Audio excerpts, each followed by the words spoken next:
Hello, আসসালামু আলাইকুম। আজকে একটা মেহেন্দি প্রোগ্রামের কেক ডেকোরেশন করব। আর এই অর্ডারটা পেয়েছিলাম আমি ইনস্টাগ্রাম থেকে। আপনারা যারা এখনও আমার ইনস্টাগ্রাম পেজ ফলো করেন না বা জানেন না যে আমার ইনস্টাগ্রাম পেজ আছে, তারা চাইলে এখনই ফলো করতে পারেন। এইখানে আমি কেকটা একটু খেয়ে দেখছিলাম সব কিছু পারফেক্ট আছে কি না। সবসময় এটা করা হয় না, কিন্তু এই কেকটাতে আমি খুব বেশি নার্ভাস ছিলাম, কেন জানি না। অনেক বেশি টেনশনে ছিলাম যে সব কিছু ঠিকঠাক হবে কি না। আমি জানি সব কিছু ঠিকঠাক হবে, টেস্ট, ফ্লেভার, তারপর হচ্ছে ডিজাইন সব কিছু আমি পারফেক্টলি করতে পারবো ইনশাল্লাহ। কিন্তু আমার তারপরও টেনশন করাই লাগবে। কাস্টমার আমাকে একটা রেফারেন্স পিকচার দিয়েছিল, সেটা দেখে দেখে আমি করার ট্রাই করছিলাম। মনে হয় বেকারদের মধ্যে লাস্ট যে হচ্ছে এই ডিজাইনটা করেছে। গত বছর থেকে এখনো পর্যন্ত এই ডিজাইনটা ট্রেন্ডে আছে। আর কেকটা ছিল 5 পাউন্ডের, এটা আমি 9 ইঞ্চি মোল্ডে করে নিয়েছিলাম। এই কেকের রেসিপিটাও আমি খুব সুন দেওয়ার ট্রাই করব।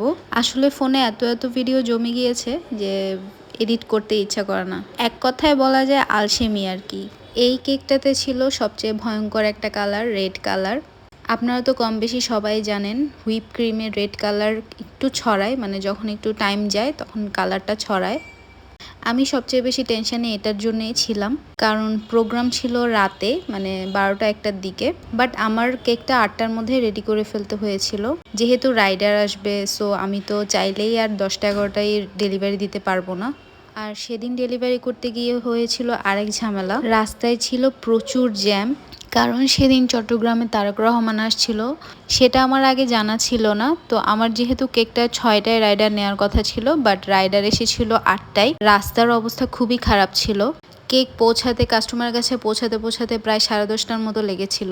এই কেকটা প্রায় 480 টাকা ডেলিভারি চার্জ দিয়ে কাস্টমার নিয়েছিল।